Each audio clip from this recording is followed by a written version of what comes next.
Hello student, welcome back to my channel master classes. My name is Talib और आप देख रहे हैं मास्टर क्लासेस यूट्यूब चैनल।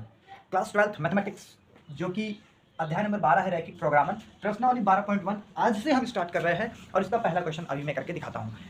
इसमें जो है आपको क्वेश्चन की प्रैक्टिस कर लेनी है और वैसे कोई ज़्यादा खास थ्योरी नहीं है, इसलिए मैं डायरेक्ट क्वेश्चन से ही स्टार्ट कर रहा हूँ और आपको क्वेश्चंस बेहद आसान लगेंगे, ये मेरी गारंटी है। बहुत ही ईजी लगेंगे। बस आप 3 क्वेश्चन लगाएंगे तो आपको सारे ही आ जाएंगे, क्योंकि एक जैसे ही क्वेश्चन है, एक समझ में आ गया तो सारा समझ में आ जाएगा। ठीक है, तो चलिए क्वेश्चन को स्टार्ट करते हैं इसके। और मैं आपको एक बात बता दूं कि ये जो प्रश्नावली है बहुत ही छोटी सी है।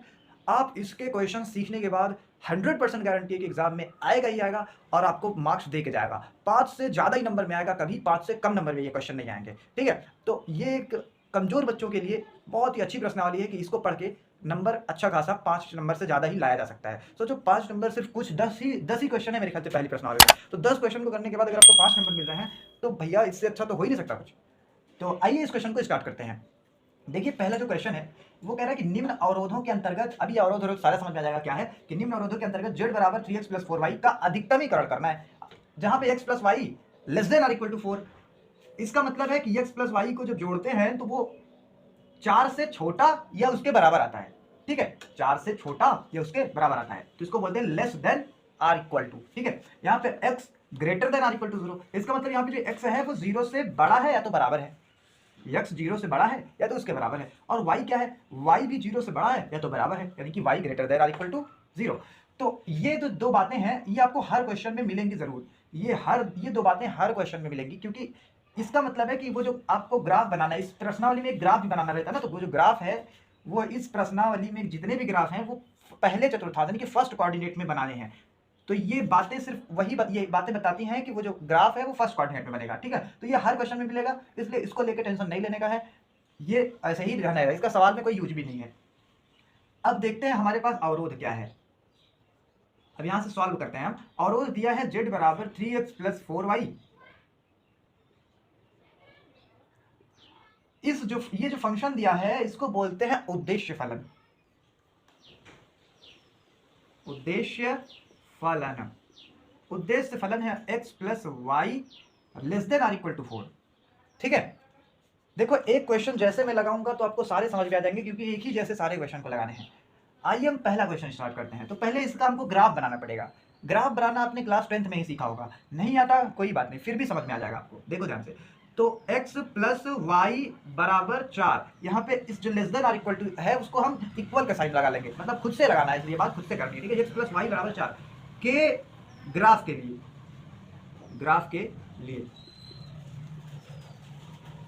इसका ग्राफ बनाना है, तो उसके लिए माना x बराबर 0, जैसे जैसे बता रहा हूँ सिर्फ वैसे वैसे करते जाना, सारे क्वेश्चन लग जाएंगे। x बराबर 0, तो जो x बराबर 0 माने हैं तो उसको इसी समीकरण में रख के y का मान निकाल लेंगे। तो जैसे ही इसके जगह पे 0 रखेंगे तो 0 + y बराबर 4 आएगा। यहाँ पे 0 रखेंगे ना, तो कुल मिला के y बराबर 4। ठीक है, फिर अब की बार y को 0 मान लेंगे, माना y बराबर 0, तो यहाँ y की जगह पे 0 रखेंगे तो x + 0 बराबर 4, तो x बराबर 4 आ जाएगा। फिर एक तो कॉलम बनाएंगे, ऐसे जैसे जैसे कि कर रहे हैं वैसे वैसे करो आप भी। ठीक है, एक कॉलम बनाएंगे ऐसे। ठीक है, यहां पे x लिख देंगे, यहां पे y लिख देंगे। हमने जब x को 0 लिया था तो y 4 आया था, फिर हमने y को 0 लिया था तो x 4 आया था। अब हमारे पास सिर्फ एक ही उद्देश्य फलन था, जितने उद्देश्य फलन होंगे उतने कॉलम बनेंगे। अभी हमारे पास एक उद्देश्य फलन था इसलिए एक कॉलम बना है। अब आइए इसका ग्राफ ड्रा करते हैं। तो सबसे पहले हम अपना एक्सिस बनाएंगे, कोऑर्डिनेट एक्सिस। एक होती है एक्स एक्सिस, एक होती है वाई एक्सिस। क्योंकि ग्राफ पहले चतुर्थांश में बनना है इसलिए हम पहले से चालाकी से फर्स्ट कोऑर्डिनेट ही बनाएंगे, चारों कोऑर्डिनेट बनाने की जरूरत नहीं है। जब पता है कि ग्राफ पहले ही कोऑर्डिनेट बनना है तो क्यों फालतू में ढेर सारा चारों कोऑर्डिनेट बनाएं। ठीक है, हमारे पास पता है कि हमको 4 तक जाना है, तो यहाँ पे 0, 0 है, यहाँ से 4 तक जाएंगे, 1 2 3 एंड ये लास्ट 4। ये 4 तक हम ग्राफ में गए हैं, इसी तरीके से ऊपर भी चले जाएंगे 4 तक। कोशिश करना मार्जिन एकदम इक्वल होना चाहिए सारी जगह पे, थोड़ा बहुत कम ज़्यादा रहेगा तो चलेगा, बट इतना भी ज़्यादा नहीं रहना चाहिए, अंदाज इतना सही रहना चाहिए आपका। ठीक है, 3 एंड ये लास्ट 4। हमने अब अपना काम कर लिया है। अब हम ग्राफ बनाने के लिए रेडी हो गए हैं। हमारे पास x पे 0 चलना है, तो तो x पे 0 चलना है तो x पे 0 ही है, और y पे 4 चलना है तो x पे 0 ये रहा, और y पे जैसे ही 4 चले तो यहाँ पहुंच गए। तो आप यहाँ पे थोड़ा सा मार्क कर देंगे ऐसे कि हम यहाँ पे पहुंच चुके हैं। ठीक है, एक पॉइंट मिल गया अपने को। फिर अब की बार हमको क्या चलना है, x पर 4 चलना है और y पे कहीं नहीं चलना, तो y पे 0 यहीं रह जाएंगे, लेकिन x पर हमको चलना है 4, ये यहाँ पे पहुंच गए। तो हमारे को दो बिंदु मिल गए। पहला बिंदु है अपना ये है 4,0, क्योंकि देखो इसमें जो लिखने का सिस्टम है वो x वाला पहले लिखा जाता है, y वाला बाद में। तो x पे हम 4 चले हैं इसलिए 4 पहले लिख दिया और y बाद में लिखे हैं, y ये 0 कहीं नहीं चले थे। यहाँ पे क्या करेंगे, यहाँ पे क्योंकि हम x पर चले ही नहीं थे तो x वाला पहले लिखा जाता है और y वाला बाद में। मेरे ख्याल से समझ में आ गया होगा आपको। अब इसका ग्राफ प्लॉट कर सकते हैं हम। यहाँ से अगर हम इन दोनों को लाइनों को इन दोनों बिंदुओं को मिला दे तो हमारा ग्राफ बहुत ही अच्छे से बन जाएगा। इन दोनों लाइनों को बहुत अच्छे से क्लियर कट मिला दें, कैसे कितना बढ़िया से ग्राफ बन जाएगा। ठीक है, ये ग्राफ, ये जो लाइन है ये किस लाइन का ग्राफ है, वो x प्लस वाई बराबर 4y लाइन है। तो इसका यहाँ पे हम लिख देंगे x प्लस वाई बराबर 4। ठीक है, ये लाइन का ग्राफ है। अब इसके बाद काम क्या करना है, सुनो बहुत ध्यान से सुनो। जो उद्देश्य फलन दिया गया हो आपको, उद्देश्य फलन, उसमें x के जगह पे 0 और y की जगह पे 0 रखे, चेक करो हमारे पास उद्देश्य फलन कहाँ पे है, ढूंढो। ये रहा उद्देश्य फलन।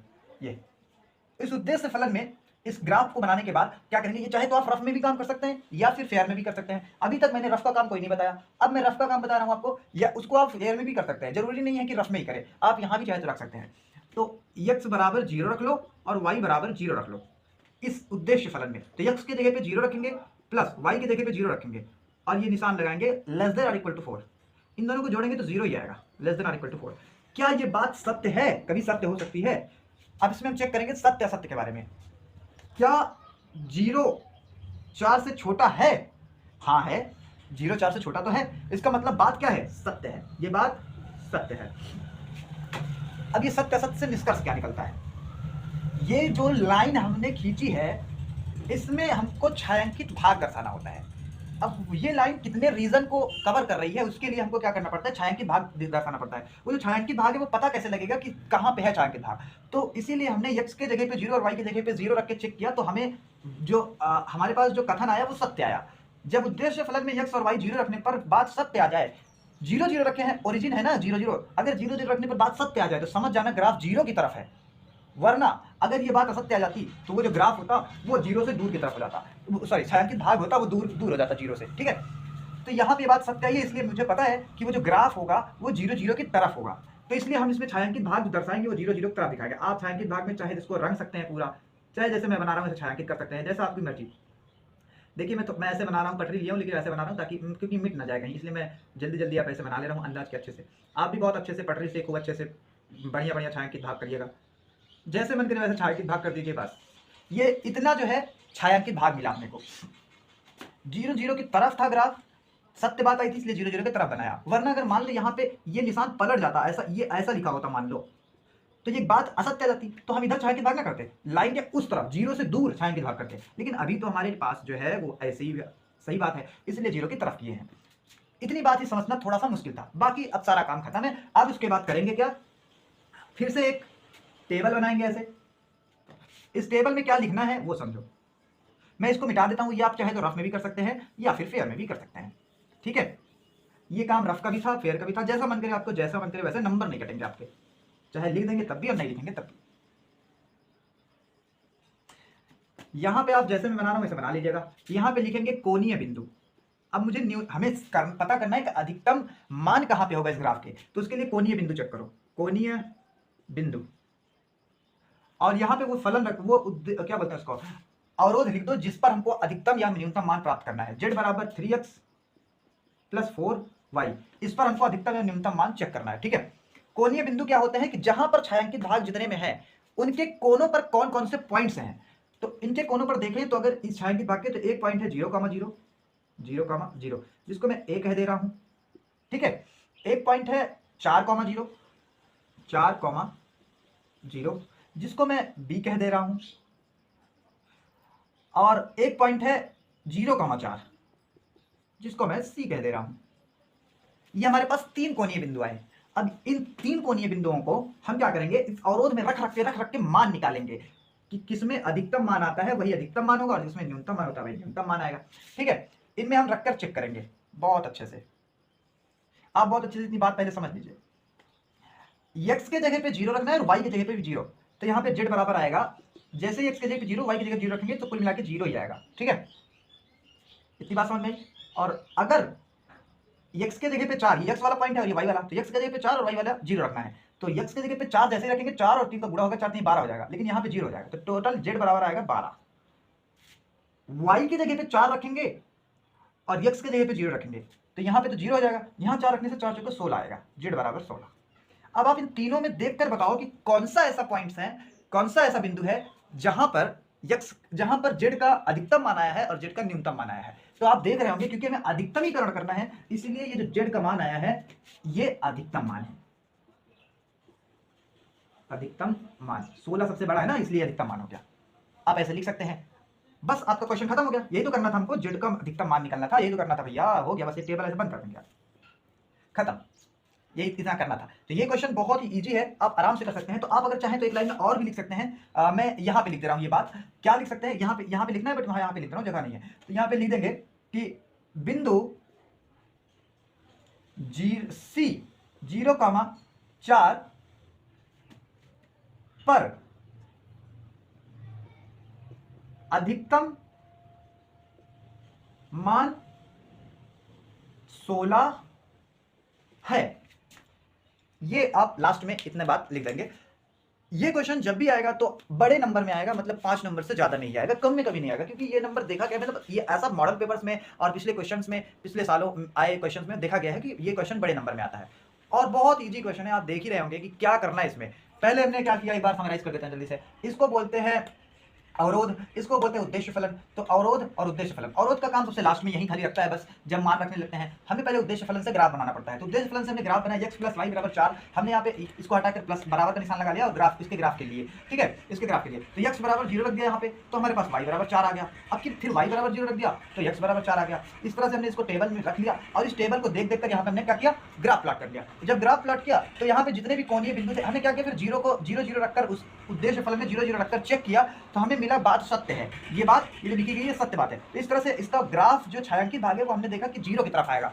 तो फिर हमने कोणीय बिंदु ग्राफ जहां पे छायांकित भाग है वहां कोना ढूंढा, तो ये 3 कोने मिले अपने को। तो तीनों कोणीय बिंदु पर z का, उद्देश्य फलन का, सॉरी अवरोध का जो मान होगा वो सबसे अधिकतम 16 पे होगा और वो जो बिंदु होगा वो 0,4 होगा। तो यहाँ पर अधिकतम मान मिला। तो मैंने इसको समराइज भी कर दिया। तो उम्मीद है ये समझ में बहुत अच्छे से आया होगा। ये एक क्वेश्चन मैंने लगाने में बहुत देर लगाई, क्योंकि मुझे आपको समझाना था। पहला क्वेश्चन थोड़ा सा लेट भले हो जाए, लेकिन आपको समझ में पूरा आ जाए तो ये मेहनत पूरी वसूल। प्रोग्रामर का 12.1 का आज दूसरा क्वेश्चन लगाते हैं। इसके पहले हमने पहली क्लास में पहला क्वेश्चन लगाया था, जो कि बहुत ही अच्छे से मैंने समझाया था आपको, और उम्मीद है वो क्वेश्चन देखकर आप खुश हो गए होंगे, क्योंकि वो क्वेश्चन बहुत ईजी था और सीखने के लिए बहुत इंपॉर्टेंट था। मतलब उसको करने के बाद आप सीख जाएंगे कि रैखिक प्रोग्राम आखिर करते क्या है। आइए इस क्वेश्चन को लगाकर अपने उस तैयारी को और मजबूत करें। और याद रहे, ऐसे क्वेश्चन एग्जाम में 100% गारंटी है कि जरूर आते हैं क्लास 12 में, ठीक है। निम्न अवरोधों के अंतर्गत z बराबर दिस का न्यूनतमीकरण कीजिए। z बराबर -3x + 4y का न्यूनतमीकरण कीजिए। x + 2y less than or equal to 8, 3x + 2y less than or equal to 12। और ये बात कह रही है कि वो जो ग्राफ बनाना है आपको फर्स्ट कोऑर्डिनेट में बनाना है। तो ये इन दोनों को आपको ध्यान से, मतलब इन दोनों को पर ज़्यादा ध्यान नहीं देना, क्योंकि वो आपको सिर्फ इतना बता रहे हैं कि पहले कोऑर्डिनेट में ग्राफ बनाना है, उस पर ज़्यादा ध्यान नहीं देना है, उसका काम ही नहीं अपने को, ठीक है। अब आइए मेन काम पर चलते हैं। सबसे पहले हम जानते हैं हमें दिया क्या है। हमें दिया है और क्या दिया है, उद्देश्य फलन दिया है। पहला तो उद्देश्य फलन क्या है, अब हम सॉल्व कर रहे हैं क्वेश्चन। उद्देश्य फलन दिया है z = माइनस का 3x + 4y, ठीक है ना, माइनस का 3x + 4y। इसका हमको न्यूनतमीकरण करना है। तो सबसे पहले हम क्या करेंगे, उद्देश्य फलन के बाद हम क्या करेंगे, अवरोध चेक करेंगे कितने अवरोध दिए हैं। अब की बार हमको 2 अवरोध दिए हैं। देखो अवरोध जो दिया है x + 2y less than or equal to 8 दिया है एक अवरोध। दूसरा अवरोध दिया है 3x + 2y less than or equal to 12, ठीक है। ये 2 अवरोध दे रखे हैं। हम क्या करते हैं, इन अवरोध की मदद से क्या करते हैं, पॉइंट्स निकालते हैं जिससे हम ग्राफ बना सकें। तो पहले इसके ग्राफ के लिए पॉइंट्स निकालते हैं, फिर इसके ग्राफ के लिए पॉइंट्स निकालेंगे, ठीक है। तो आइए सबसे पहला काम करते हैं, x + 2y बराबर 8। ये इस less than or equal to का निशान हटाकर बराबर का निशान लगा लेंगे। के ग्राफ के लिए लिख देंगे, के ग्राफ के लिए, ठीक है। इसके ग्राफ के लिए क्या करते हैं, x बराबर 0 लेते हैं। x बराबर 0 लेते हैं। जब x बराबर 0 लेंगे तो यहाँ पे रखेंगे तो 0 + 2y बराबर 8। तो यहाँ पे 2 को उधर भेज देंगे तो y बराबर आ जाएगा आपका 4, y बराबर 8/2, 2 से काट लेंगे तो y बराबर आ जाएगा 4। ठीक है, एक पॉइंट्स मिल गया अपने को। दूसरा, अगर हम y बराबर 0 ले लें, माना y बराबर 0, ऐसे तो करते थे पिछले क्लास में, x बराबर 0 लेने पर तो y बराबर 4 आ गया। अगर y बराबर 0 लेने तो यहाँ पर y की जगह 0 लिख देंगे, y प्लस 2 गुणे 0 बराबर 8, तो यहाँ पर 0 हो जाएगा, तो कुल मिला के 8 आया। फिर एक तो कॉलम बनाया था हमने, याद होगा आपको, याद आया? कमेंट करिए जल्दी जल्दी, बताइए समझ में आ रहा है क्या? बहुत ईजी है। यहाँ पे x लिखेंगे, यहाँ पे y लिखेंगे। हमने x बराबर 0 लिया था तो y बराबर आया था 4। एक अच्छा 9th में आपने सीख लिया होगा या 10th में सीख लिया होगा। 9th में आपने सीखा था, सही बता रहा है, 9th में सीखा था। y बराबर हमने 0 लिया तो x बराबर आया 8। पहले अवरोध के लिए हमने पॉइंट्स पता कर लिए, अब इसका ग्राफ आराम से बना सकते हैं इस वाले का, ठीक है। लेकिन उससे पहले आओ, पहले दूसरे का भी ग्राफ के लिए पॉइंट्स पता कर लें। तो 3x प्लस 2y, ये इसका निशान हटाकर बराबर का निशान लगा देंगे 12 के ग्राफ के लिए। ग्राफ के लिए क्या करेंगे, फिर से ऐसे x बराबर 0, x बराबर 0 रखेंगे तो 3 इंटू 0 प्लस 2y बराबर 12, तो इन दोनों को 0 हो जाएगा, तो y बराबर आएगा, देखो ये दोनों 0 हो जाएंगे, 2 को उधर भेजेंगे तो 12/2, तो कुल मिला के y बराबर 2 से भाग करेंगे 6 आएगा। एक पॉइंट मिल गया। दूसरे के लिए y बराबर, अब की बार y बराबर 0 रख देंगे जैसे पिछले में किया, y बराबर 0, तो यहाँ y की जगह रखेंगे तो 3x प्लस 2 इंटू 0 बराबर 12, ये दोनों 0 हो जाएगा, 3 को उधर भेज देंगे तो बटे में चला जाएगा, तो 12/3, तो x बराबर आ गया 4। उम्मीद है समझ में आ रही होगी बात। आइए इसका भी पॉइंट जैसे लिख लेते हैं, जैसे उसका लिख लिया, फिर से कॉलम बनाएंगे। हमने कहा था ना जितने अवरोध होंगे उतने कॉलम बनेंगे। तो यहाँ पे x लिखेंगे, यहाँ पे y लिखेंगे। हमने x बराबर निकाला है, x बराबर माना है 0, तो हमें y बराबर मिला है 6, और हमने y बराबर 0 माना तो x बराबर मिला हमको 4।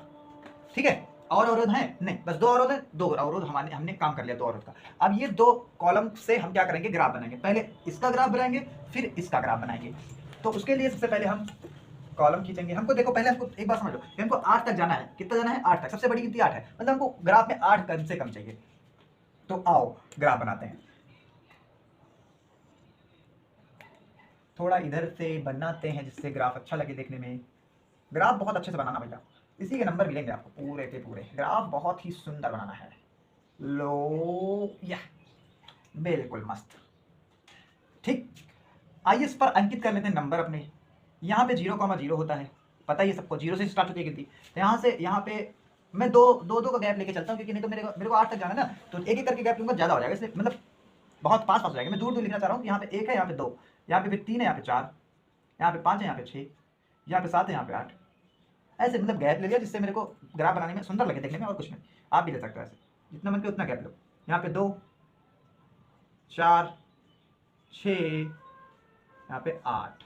दिस बहुत अच्छे से ग्राफ बनाने के लिए मैंने अपने कोऑर्डिनेट को सेट कर लिया। अब क्या करते हैं, इसका ग्राफ बनाते हैं। तो x बराबर 0 पर y बराबर 4 है, तो x बराबर 0 पर y वाली लाइन में 4 चलना है। ये y वाला है, ये x वाला है। x बराबर 0 पर y पे 4 है, y पे 4, तो 4 ये रहा। ठीक है। दूसरा कि y बराबर 0 पर x 8 है, तो y 0 पर x वाले में 8 जाना है। ये भैया पहुंच गए हम 8 पर। इन दोनों को मिलाने से जो लाइन बनेगी, इन दोनों पॉइंट्स को मिलाने से जो लाइन बनेगी, उसका समीकरण ये रहा, x प्लस 2y बराबर 8। तो आओ इन दोनों को मिलाकर एक लाइन बनाते हैं, जिसका समीकरण हो जाएगा x प्लस 2y बराबर 8। ये बहुत ही अच्छे से बनाया हमने लाइन को। इसका समीकरण हो जाएगा x प्लस 2y बराबर में 8। ठीक, अब इसके बाद इस वाले की लाइन बनाएंगे। तो x बराबर 0 पर y बराबर 6 है, तो x बराबर 0 ले लेंगे, तो y वाली लाइन पे 6 पहुंचना पड़ेगा हमको यहाँ पर।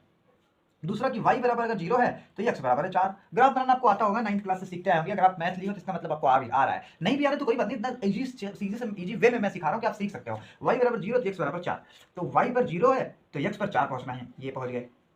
तो अब इन दोनों पॉइंट्स को मिलाने से जो लाइन बनेगी, उसका समीकरण 3x प्लस 2y बराबर 12 है। आओ इन दोनों लाइन को मिलाते हैं, वो समीकरण बन जाएगा। तो ये जो लाइन बनेगी, इसका जो समीकरण है वो है x plus 3x plus 2y बराबर 12। दोनों लाइन का हमने क्या किया, दोनों लाइन को हमने दर्शा लिया अपने कोऑर्डिनेट में, ग्राफ बना लिया। अब इन दोनों लाइन के ग्राफ्स को चेक करेंगे कि छायांकित भाग किधर है। 0 की तरफ है, ये 0 से दूर है। तो जीरो की तरफ चेक करने के लिए क्या करेंगे, जीरो की तरफ या जीरो से दूर चेक करने के लिए क्या करेंगे कि ये वाला जो हमारा अवरोध है उसमें x की जगह पे जीरो और y की जगह पे जीरो रख के चेक करेंगे। तो x की जगह पे जीरो और y की जगह पे जीरो रखेंगे तो कुल मिला के ये दोनों मिला के चाहे जैसे जीरो रखने पर ये सब जीरो हो जाएंगे। तो जीरो और ये less than or equal to 8। क्या ये बात सत्य है? ये मैं इस वाली लाइन के लिए कर रहा हूं, इस वाली लाइन के लिए। तो ये बात सत्य है क्या? हाँ ये बात सत्य है, जीरो से बड़ा ही होता है 8। तो ये बात क्या है? सत्य है। जब बात सत्य होती है तो ग्राफ किधर होता है? ग्राफ होता है जीरो की तरफ। तो इस वाली लाइन का जो ग्राफ है वो जीरो की तरफ है, वो जीरो की तरफ है। मतलब ये ऐसे ऐसे ऐसे, ठीक है, जीरो की तरफ है। अब आइए दूसरी वाली लाइन का चेक करते हैं, दूसरी वाली लाइन का चेक करते हैं, ठीक है। दूसरी वाली लाइन का चेक करने के लिए इस वाले में 0,0 रखना पड़ेगा। x की जगह पे 0 और y की जगह पे 0 रखेंगे तो कुल मिला के सब 0 हो जाएंगे। तो 0 less than or equal to 12। क्या ये बात सत्य है? ये बात सत्य है कि 0 less than or equal to 12, ये बात सत्य है? हाँ सत्य है भैया, क्योंकि 0 से बड़ा होता है 12। सही बात है, सत्य है, ये भी सत्य है। जब बात सत्य हो तो समझ जाना कि ग्राफ जो छायांकित भाग है ग्राफ का वो जीरो की तरफ ही है। बात सत्य आ जाए तो समझ लो जीरो की तरफ है। तो ये वाली लाइन कहाँ पे है? ये वाली लाइन ये रही, ये लाइन का जो ग्राफ है वो जीरो की तरफ ही है, जीरो की तरफ ही। तो इस वाली लाइन का जो ग्राफ है वो जीरो की तरफ है, ऐसे।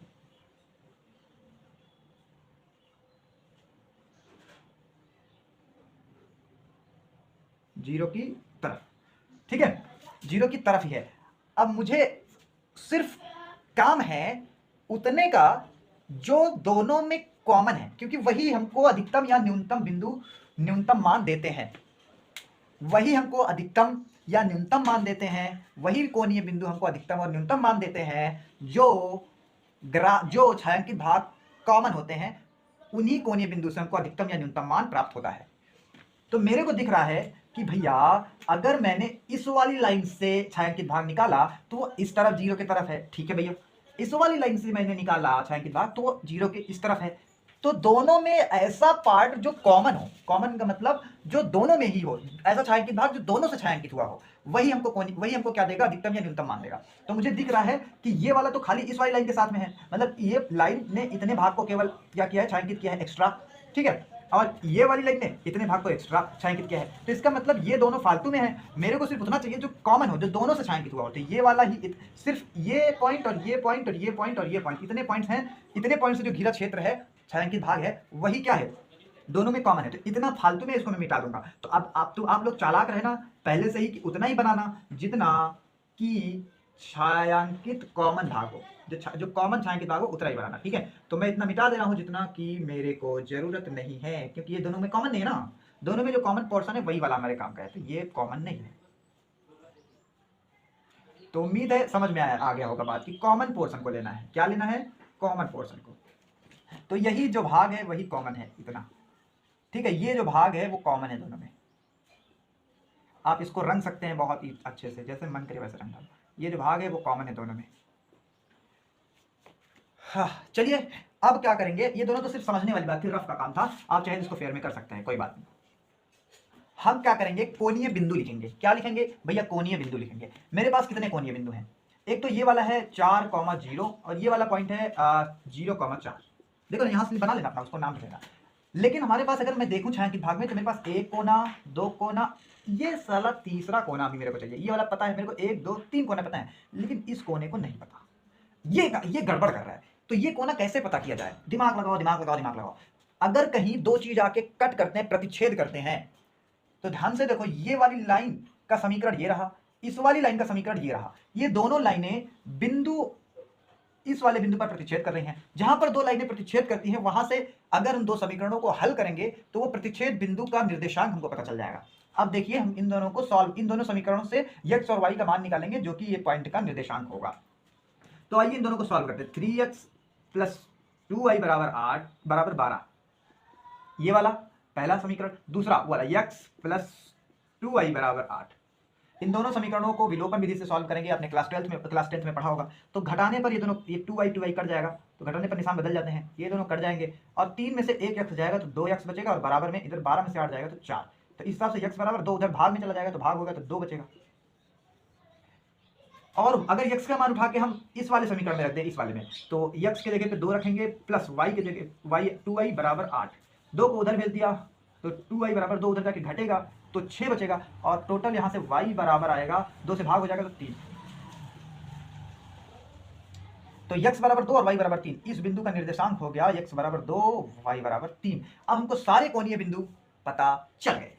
अब मेरे पास जगह बचती है थोड़ी सी कम, इसीलिए मैं मिटाने चल रहा हूं। किसी को इसमें से स्क्रीनशॉट लेना हो तो आप ले लीजिए। मैं इधर का मिटा के फिर कोणीय बिंदु पर मैं चेक करूंगा कि अधिकतम मान कहां है और न्यूनतम मान किधर है। तो जल्दी से स्क्रीनशॉट लीजिए। 1 2 3 मिटाते हैं। इधर वाला मैं मिटा दे रहा हूं, यहीं पे आप ग्राफ बना दूंगा, यहीं पे मैं कॉलम बना दूंगा जहां से मैं अधिकतम और न्यूनतम मान पता कर दूंगा। ठीक है, अरे उतार ही दिया होगा, समझ में भी आ गया होगा यार। बहुत ईजी क्वेश्चन है, थोड़ा सा बड़ा है क्योंकि बड़े नंबर में भी तो आना है और आसान है। कठिन होता तो बड़े नंबर में आता तो दिक्कत भी होती तो लगाने में, लेकिन आसान है तो आराम से नंबर पा सकते हैं इसका। यहाँ पे ऐसे कॉलम बना लेंगे, यहाँ लिखेंगे कोणीय बिंदु, कोणीय बिंदु, और यहाँ लिखेंगे उद्देश्य फलन z बराबर माइनस का 3x प्लस का 4y।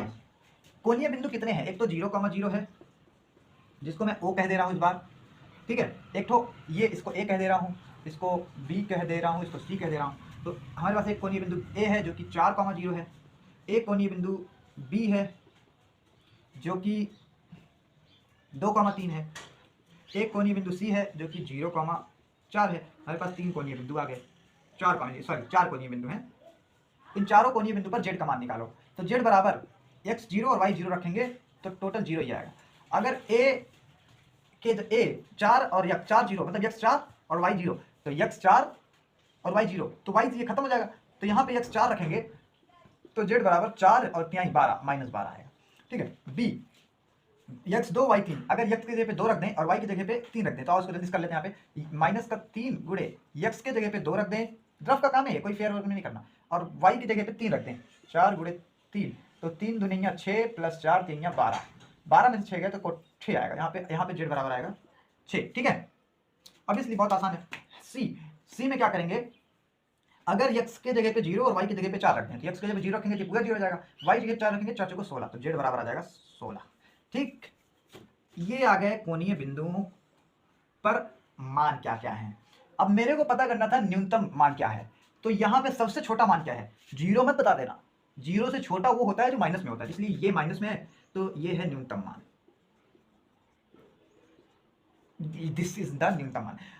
मेरे को न्यूनतम मान चेक करना था, अगर अधिकतम चेक करना होता, इसी में अगर मेरे को वहां पे अधिकतम दिया होता तो मैं यहाँ पे लिख देता अधिकतम मान। ठीक है, चलो बता ही देता हूँ, ये अधिकतम मान है, लेकिन पूछा नहीं अधिकतम मान, हमसे सिर्फ न्यूनतम पूछा इसलिए न्यूनतम बता रहा है। तो यहाँ पे लिखेंगे न्यूनतम मान के लिए बिंदु 4,0 पर न्यूनतम मान -12 है। वाह क्या क्वेश्चन था, गजब। इससे आपको क्लियर हो गया होगा कि इस प्रश्नावली में क्वेश्चंस को कैसे लगाना है। उम्मीद करते हैं समझ में जरूर आया होगा। अगर समझ में आया तो कमेंट करके बताना, अगला क्वेश्चन आने से पहले ही कमेंट आ जाना चाहिए, जिससे मैं इसमें और भी अच्छे क्वेश्चन करा सकूं। और आप लोग बताना जहां पे भी कोई दिक्कत हुई हो, मैं अगली क्लास में उसको दूर करूंगा। इस 10-15 क्वेश्चन, जितने भी क्वेश्चन इस प्रश्नावली में, उतने लगाने के बाद आपको कहीं भी जाने की जरूरत नहीं है, आप आराम से सारे क्वेश्चन लगा सकते हैं। ठीक है, उम्मीद करता हूं समझ में जरूर आया होगा। समझ में आया तो कमेंट करके बताएं, अगर कहीं कोई दिक्कत है तो बताइए कमेंट करके, मैं अगली क्लास में उसको दूर कर दूंगा। थैंक्स फॉर वॉचिंग, मिलते हैं नेक्स्ट क्लास में। All the best.